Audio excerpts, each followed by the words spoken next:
பெருமாள் கோவில் நந்தவனத்தில் பெண்ணுடன் உல்லாசமாக இருந்த கோவில் ஊழியர். வீடியோ வெளியானதும் காலில் விழுந்து கதறிய பூசாரி.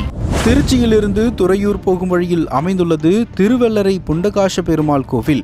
1300 வருடங்கள் பழமையான இந்த கோவிலில் திருமங்கையாழ்வார் மங்கள சாசனம் செய்து 24 பாசுரங்கள் பாடியிருக்கிறார். இங்குதான் சஷ்டி கிணறு அற்புதமான கட்டிடம் அமைப்பும் உள்ளது. இப்படி பல்வேறு சிறப்புகளை கொண்ட இந்த கோவிலில்தான் சுரேஷ் என்ற கோவில் ஊழியர் ஒருவர் பட்டப்பகலில் தொடர்ந்து பல பெண்களுடன் உல்லாசமாக இருந்திருக்கிறார்.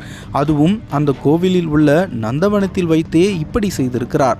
இதனை கவனித்த பொதுமக்கள் வாயால் கூறினால் எடுபடாது என்று நினைத்து வீடியோ ஆதாரத்துடன் புகார் தெரிவித்திருக்கின்றன. பல நாள் திருடன் ஒரு நாள் மாட்டுவான் என்பது போல சிக்கிக்கொண்டான் இந்த காமவெறி கைவன். இது குறித்து அவன் கூறும்போது, நான் 2016இல் இந்த கோவிலில் வேலைக்கு சேர்ந்தேன்.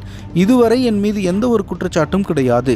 எனக்கு இப்பொழுது 54 வயதாகிறது. எனக்கு இன்னும் கல்யாணமாகவில்லை. சந்தர்ப்ப சூழ்நிலையால் அந்த பெண்ணிடம் இப்படி தவறாக நடந்து கொண்டேன். இது போன்று இதுவரை நடந்ததே கிடையாது. அதற்கு நான் வருந்துகிறேன். இந்த சம்பவம் நடந்து 2 மாதங்கள் இருக்கும் என்று கூறி தப்பிக்க பார்த்திருக்கிறான் அந்த காமவெறி கைவன். ஆனால் வீடியோ இணையதளத்திலும் வைரலானதை தொடர்ந்து அவன் மீது நடவடிக்கை எடுக்க சொல்லி பொதுமக்கள் கோரிக்கை வைத்து வருகின்றனர்.